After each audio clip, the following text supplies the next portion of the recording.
Resident Evil is directed and written by Paul W.S. Anderson, based on the video game series of the same name by Capcom, starring Milla Jovovich, Michelle Rodriguez, Eric Mabius, James Purefoy, Martin Cruz, and Colin Salmon.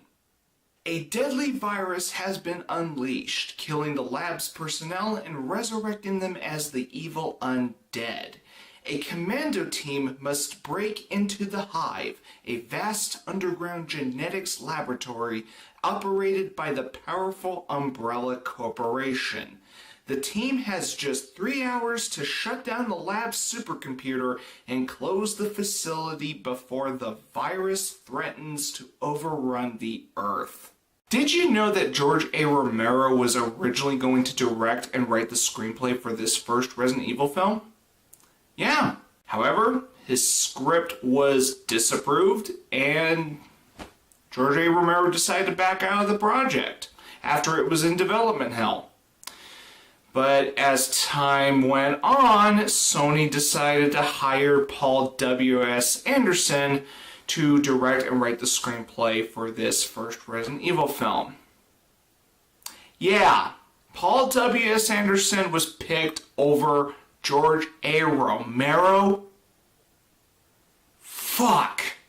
Allow me to pour some salt on that infected wound because there's something I would like to quote that Paul W.S. Anderson once said before he started production on the first live-action Resident Evil film. Let me get my phone. He said that he would not include any tie-ins with the video game series as, and I quote, "underperforming movie tie-ins are too common and Resident Evil of all games deserved a good celluloid representation."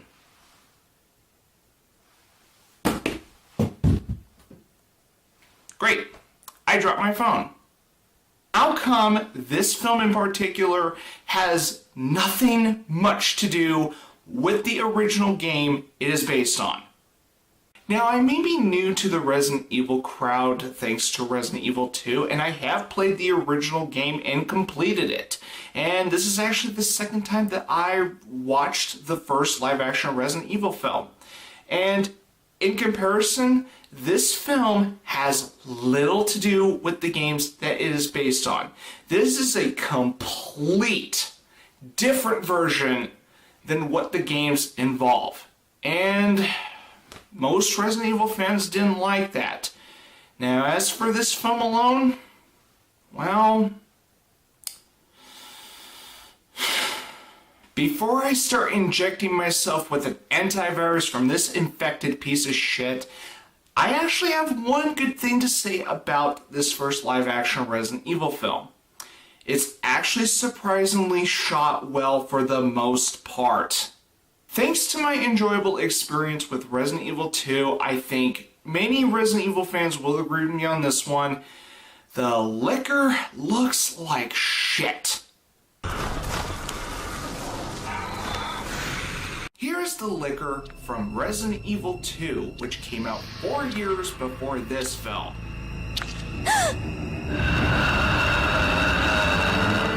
I kid you not, I found this more chilling than this CG abomination. But much to my surprise, there was some practical effects used for the undead. Even though some of the undead don't have, convincing effects because they look normal, but whatever. I'm surprised that practical effects were used for this film, and it's not a complete CG shitfest. Even the undead dogs look a bit impressive, and I am dying to see the Nostalgia Critic review this film so I can hear him say, "Zool, motherfucker, zool!" The film score by Marco Beltrami and Marilyn Manson is shit. And I do not diss Marilyn Manson's body of work because I understand some people appreciate his work and I understand where he's coming from. He is a unique music artist, I can tell you that much. But every single piece of music in this film does not enhance or fit in this film at all. I'm sorry. And even if I were to listen to the soundtrack without the film, I wouldn't be impressed with it either, because I was not impressed with the music in this film at all. And little did I know, there was actually a remix arrangement of Nine Inch Nails' Wish from their EP Broken, except the title was renamed Fist Fuck after one of the lyrics in that track. And I didn't even recognize the damn remix because the music in this film was kind of distracting with what was going on in the film. I'm sorry, I don't care for the music in this film at all. As for the acting, there are two actresses that I think are worth noting: Milla Jovovich and Michelle Rodriguez. Milla Jovovich is best known for her role in The Fifth Element. As for Michelle Rodriguez, I think she was badass in this film, for what it is. As for the rest of the cast, I don't give a shit about them. It was kind of cool that Jason Isaacs was in this film, but he barely does anything in this film. He just narrates the opening of the film and he appears at the very end. That's it. As for the characters, Michelle Rodriguez's character Rain is the character I actually like the most, but that's saying a lot considering the rest of the main characters in this film. I honestly didn't care for characters like Chad and James because they felt like they were just there. Granted, they were trying to survive. There was little backstory given to Matthew Edison in this film, but I didn't care for him either because the only thing interesting about him was his little backstory. And like I said, Rain is my favorite character in this film because she's badass. Now sure, there's not much character to her, but you know, she was cool. As for Spence, I originally didn't give a shit about his character until he regained his memory, where the film reveals that he started all this mess, as well as being intimate with Alice, which I felt was forced, and after he regains his memory, he becomes a backstabbing douchebag. Well, I'm glad he's only in this film. And then there's Alice, who is inflicted with one of the most overused plot tropes, amnesia.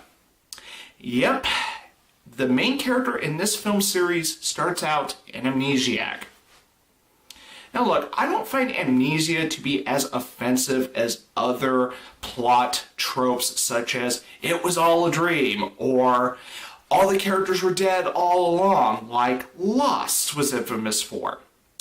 Now, there are some examples where amnesia works as part of the plot. One of my favorite video games of all time, Final Fantasy VI, has the main character being mind-controlled with a head device, which resulted in her having amnesia, which I can understand why she was suffering amnesia after having that particular device off her head. A more recent example of amnesia being overused as part of the plot would be the television show Once Upon a Time.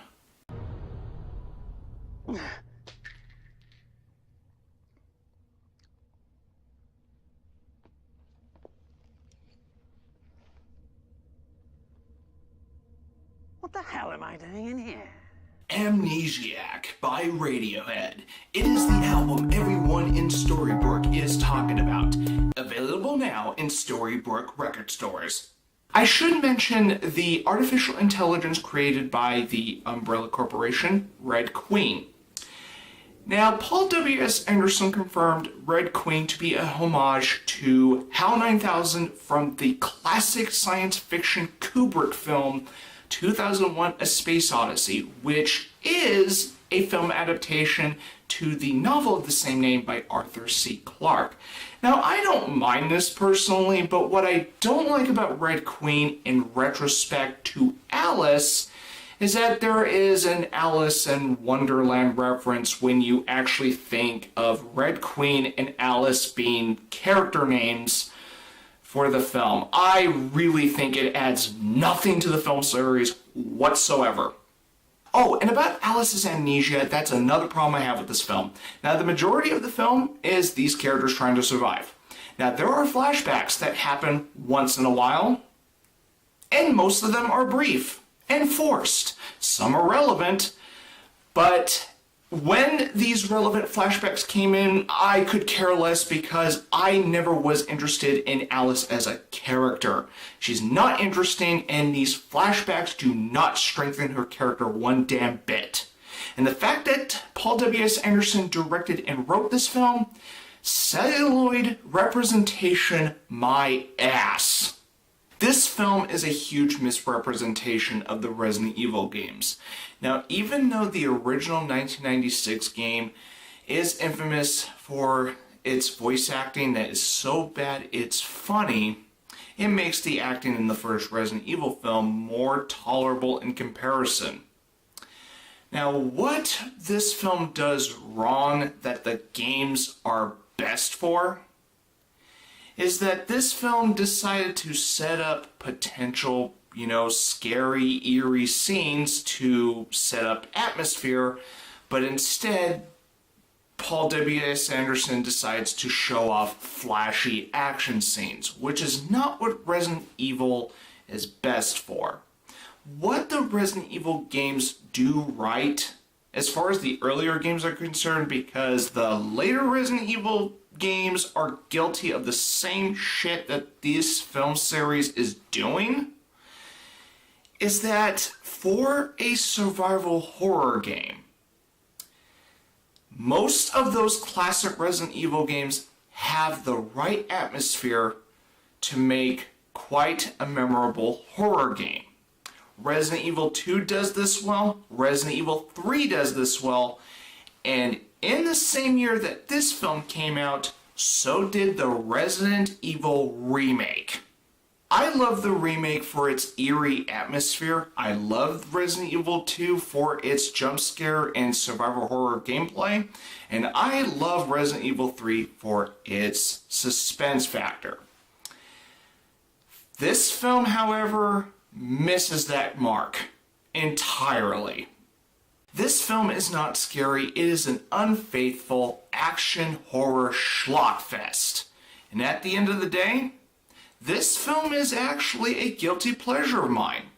Overall, the first Resident Evil film is not great, but the reason it's a guilty pleasure of mine is because I find it amusingly bad and surprisingly watchable. Now, there are some things in this film that deserve props, such as the practical effects. And not gonna lie, Michelle Rodriguez was a bit of a badass in this film, so there's that too. But out of all the Resident Evil live action films, this one is the lesser evil. Resident Evil gets a 3. If you like this review, feel free to hit the like button. And if you want to follow my channel, please feel free to hit the subscribe button. And as always, you're welcome to leave me a comment if you feel so inclined. And thank you for watching my review of the first live action Resident Evil film. Now, I will review Resident Evil Apocalypse soon, but I'm going to take a little quick detour to review a specific film that I've been very curious about and have been wanting to see for some time now. And that film is The Accountant. So I would like to provide a review of that film, and then I will return to reviewing the live-action Resident Evil films, continuing on with Resident Evil Apocalypse. So until then, I will see you in the next review.